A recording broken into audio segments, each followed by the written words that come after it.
ओम शांति। प्यारे भाई बहनों, स्वागत है। आज 20 दिसंबर की मुरली पर हम साथ में चिंतन करेंगे। आज बाबा ने हमारी तकदीर और हमारी चलन के बीच एक बहुत ही सुंदर और गहरे संबंध के बारे में बताया है। तो चलिए आज के इन ज्ञान रत्नों को और गहराई से समझते हैं। देखिए, बाबा दिन की शुरुआत ही कितने शक्तिशाली महावाक्य से कर रहे हैं। ये कोई छोटी मोटी बात नहीं है। सद्गुरु यानी स्वयं शिव बाबा हमारी तकदीर को सबसे ऊंची तकदीर बनाने आए हैं। तो अब सोचने वाली बात यह है कि अगर हमारा भाग्य इतना श्रेष्ठ बन रहा है तो क्या हमारी चलन, हमारा व्यवहार, हमारा उठना बैठना भी उतना ही रॉयल और ऊंचा नहीं होना चाहिए? आज की मुरली में हम इन 5 मुख्य पड़ावों से गुजरेंगे। सबसे पहले सद्गुरु के आह्वान को समझेंगे, फिर पुरानी दुनिया के विनाश का क्या राज है वो जानेंगे, उस एक सच्चे रास्ते को पहचानेंगे जो बाबा हमें दिखाते हैं, नर से नारायण बनने की पूरी विधि को समझेंगे और आखिर में धारणा के लिए मुख्य सार और बाबा के वरदान पर गहराई से बात करेंगे। तो पहला पड़ाव है सद्गुरु का आह्वान। मतलब ये समझना कि आखिर ये कौन सा गुरु है जिसकी महिमा इतनी गाई जाती है और वो क्यों आए हैं। आज बाबा हमें याद दिला रहे हैं कि दुनिया में गुरु तो बहुत हैं, पर सच्चा सद्गुरु वो सिर्फ एक है।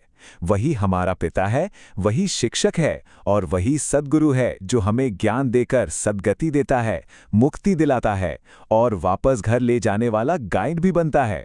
बस यही उनकी सबसे बड़ी पहचान है। चलिए अब मुरली के दूसरे हिस्से पर चलते हैं। ये विषय थोड़ा गंभीर लग सकता है, लेकिन इसको समझना बहुत बहुत जरूरी है। पुरानी दुनिया का विनाश। और हाँ, ये सवाल मन में आना बहुत स्वाभाविक है कि भाई इस दुनिया का विनाश क्यों होना है? क्या ये किसी की कोई गलती है? क्या इसे किसी तरह रोका नहीं जा सकता? आइए देखते हैं बाबा इस पर क्या रोशनी डालते हैं। और यहाँ बाबा एक बहुत बड़ी गुत्थी सुलझा देते हैं। बाबा कहते हैं कि ये विनाश किसी इंसान या किसी समूह का दोष नहीं है। ये तो इस सृष्टि रूपी अनादि ड्रामा में पहले से ही तय है। मतलब it's part of the plan. इसलिए किसी को भी दोष देने का तो सवाल ही नहीं उठता। बाबा ये भी बताते हैं कि जब समय पूरा होता है तो प्रकृति भी अपनी भूमिका निभाती है। विनाश के निमित्त प्राकृतिक आपदाएं जैसे भूकंप, बाढ़, अकाल और आग ये सब बनते हैं और साथ ही मनुष्य के बनाए हुए बॉम्ब्स भी अपना काम करते हैं। ये सब मिलकर इस पुरानी दुनिया के परिवर्तन का आधार बन जाते हैं। तो अब इस सच्चाई को जानने के बाद बाबा हमें सबसे जरूरी सलाह देते हैं। वो कहते हैं, अब इस पुरानी खत्म होती दुनिया से अपनी बुद्धि का योग, अपना लगाव, अपनी अटैचमेंट हटा दो। जीते जी इस देह के भान को छोड़कर एक बाप से बुद्धि योग लगाना ही तो बेहद का संन्यास है। अच्छा, तो जब पुरानी दुनिया से मन हटाना है तो फिर लगाना कहाँ है? बस यहीं से हमारा तीसरा खंड शुरू होता है, वो एक सच्चा मार्ग। इस स्लाइड में अंतर बिल्कुल साफ है। बाबा समझाते हैं कि लौकिक गुरु भक्ति का मार्ग दिखाते हैं, तीर्थों पे ले जाते हैं, लेकिन जो एक सद्गुरु है वो ज्ञान से सद्गति देता है। वो पतितों को पावन बनाने आता है।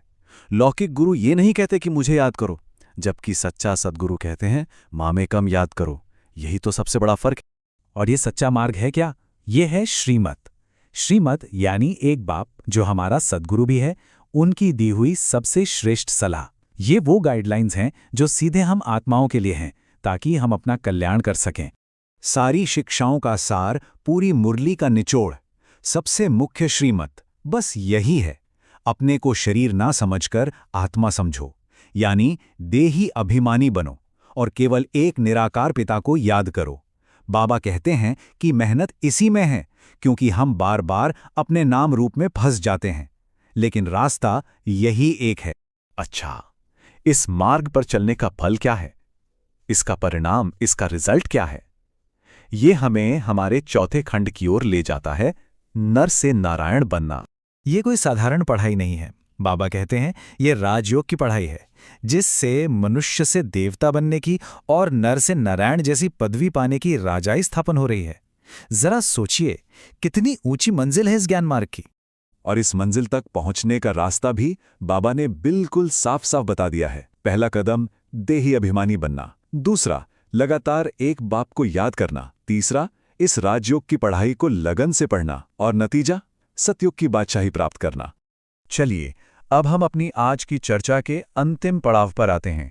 यहाँ हम इस सारे ज्ञान को अपनी प्रैक्टिकल लाइफ में उतारने के लिए मुख्य पॉइंट्स और बाबा के खास वरदान को समझेंगे।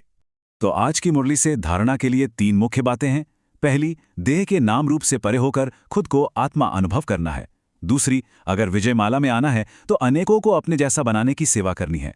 और तीसरी, हमेशा इस आंतरिक खुशी और नशे में रहना है कि हम ये पढ़ाई विश्व की बादशाही पाने के लिए कर रहे हैं। आज बाबा हम बच्चों को बहुत ही प्यारा वरदान देते हैं।